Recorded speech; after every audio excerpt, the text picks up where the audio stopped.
Agora a gente então vai para uma pergunta, irmão Damásio, de uma pessoa que preferiu não se identificar sem problema nenhum. Então, perguntou o seguinte: hoje vivo consumida pelas obrigações diárias.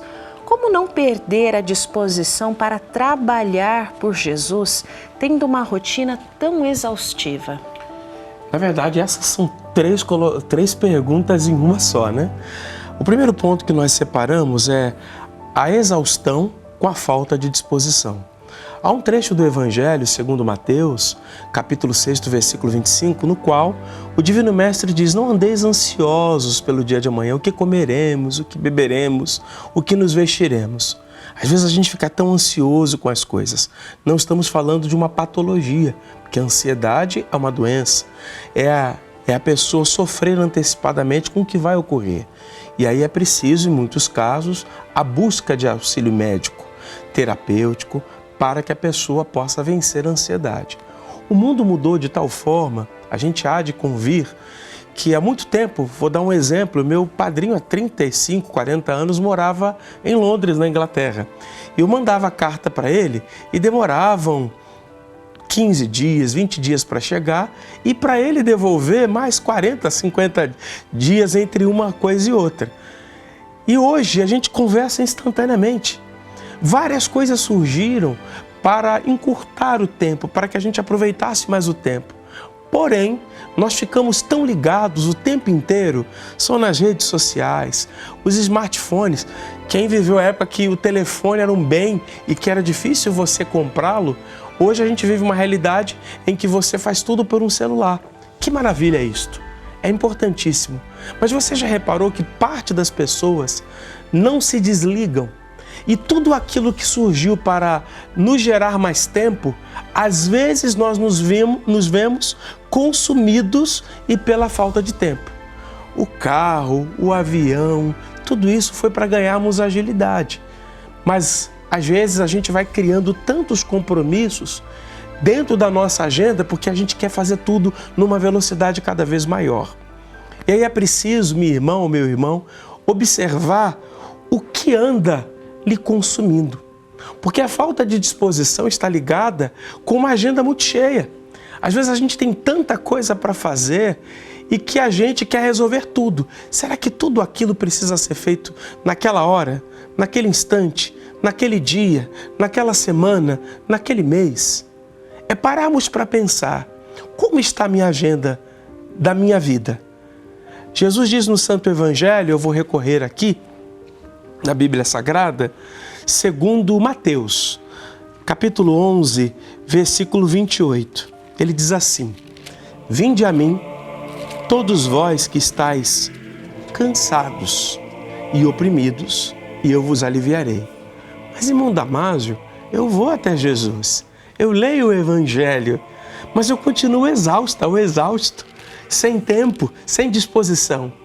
Ir até o Cristo é compreender o que ele disse lá em Mateus também, no capítulo 6. Há tempo para tudo. É a gente refletir sobre a vida. É isso que o Cristo nos ensina. E ele mandou os profetas. E lá no Antigo Testamento a gente vai observar uma lição que se encontra em Eclesiastes, capítulo 3, versículos 1 e 2, que separamos para hoje. Diz assim: tudo tem uma ocasião certa.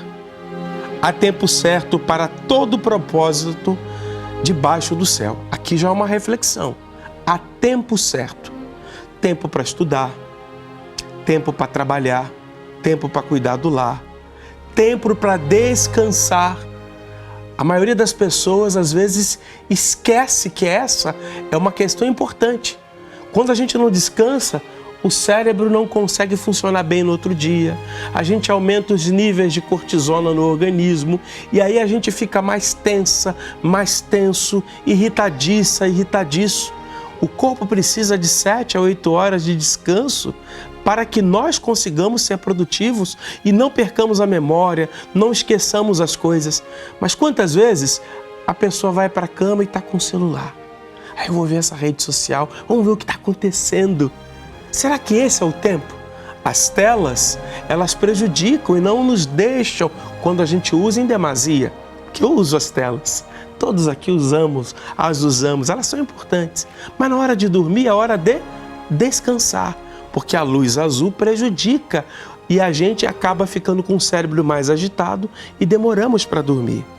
O versículo 2 diz assim: há tempo de nascer, há tempo de morrer, tempo de plantar, tempo de colher o que se plantou. Então, na vida, é preciso nós organizarmos tempo para tudo. E você deseja o tempo para testemunhar Jesus. Dentro da minha semana, como está a divisão do meu tempo?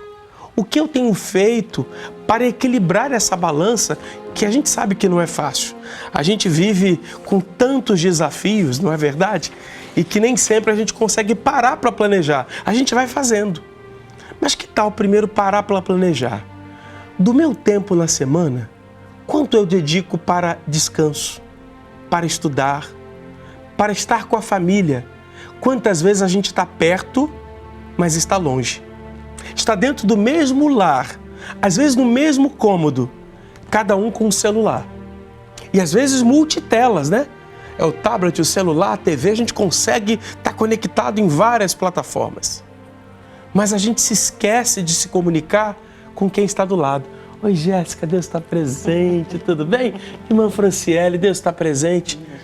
Como é importante o contato pessoal.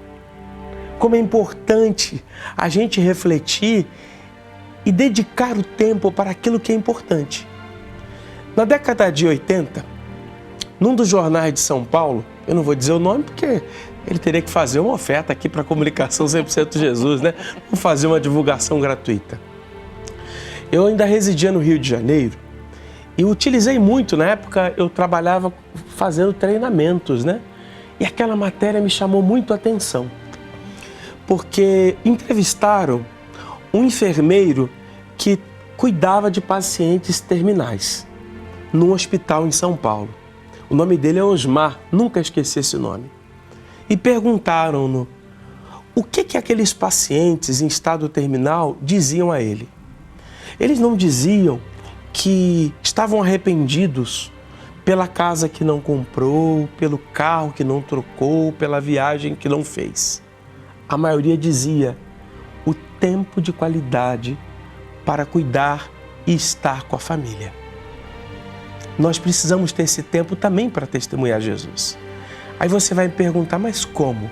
Quem vai dizer é o criador desta comunicação em seu blog paivaneto.com. No artigo Comunicação 100% Jesus, missão primeira, ele diz assim: comunicar é a finalidade. Deu um trava-língua que eu vou repetir. Comunicar é a finalidade primordial das instituições da boa vontade divina, formadas pela Legião da Boa Vontade, pela Associação Educacional Boa Vontade e por nossa amada religião de Deus, do Cristo e do Espírito Santo. E ele prossegue. Portanto, um assunto que não pode ficar em segundo plano. E não é apenas comunicar no rádio, na imprensa, na televisão, na internet, como nós estamos agora, na comunicação multimídia. Ele prossegue. Quando, por exemplo, você está na igreja ecumênica da religião de Deus, do Cristo e do Espírito Santo e recebe uma única pessoa que seja, atendendo-a com respeito e entusiasmo, também está comunicando. Quer dizer, acolher a pessoa. Isso você pode fazer na sua casa, no seu ambiente de trabalho, na faculdade. Alguém que está enfrentando um desafio e você transmite esses ideais. Você está trabalhando por Jesus nessa hora. Reparou que pequenas atitudes transformam em grandes resultados. E o autor prossegue. Pois se dirige à alma dela, ou seja, quando você acolhe, dialoga, se dirige à alma dela, sublimando-lhe a mente. Ou quando um cristão do Novo Mandamento, amigo de Jesus, palestra com alguém em qualquer ambiente do mundo e lhe transmite o conforto de nossos elevados ideais, está comunicando. E aí existem várias ações da religião divina que nos auxiliam. Você pode levar na sua bolsa a revista Jesus está chegando. Eu estou no metrô, percebo alguém ali que vibracionalmente não está bem, eu multiplico a revista Jesus Está Chegando. Eu adquiri e vou multiplicar. Você pode dedicar um dia por mês para ir nas visitas de assistência espiritual da Religião Divina. Pode se apresentar para acolher as pessoas que enfrentam seus desafios com ideação suicida e fazer esse acolhimento pelo Ministério Digital. Mas como eu faço isso, irmão Damásio? Mande uma mensagem para o nosso WhatsApp, 11 99 632 1330, que é a central de relacionamento da religião do terceiro milênio. E aí, prossegue o autor para concluirmos. Igualmente ocorre quando você ampara o necessitado de socorro material. Aquela vizinha, aquele vizinho, o colega de trabalho que está enfrentando uma luta, você está testemunhando Jesus. E ao mesmo tempo lhe indica um modo de sair daquela situação angustiante. Olha, fulana, Beltrano, a minha igreja, nela você vai encontrar respostas, força para vencer. É na religião de Deus, do Cristo e do Espírito Santo. Você está testemunhando Jesus. Aí você traz essa pessoa para a igreja, dá até a carona, vem junto. Isso significa dar cumprimento, volta o irmão Paiva, à ordem de Jesus, consoante a Boa Nova, segundo Mateus, capítulo 16, versículo 15. Ide e pregai por todo mundo e a cada criatura o Evangelho da salvação. Fechamos assim tentando responder essas 3 questões. Muito mais você vai saber buscando no blog paivaneto.com respostas para todos os temas o nosso líder espiritual nos apresenta.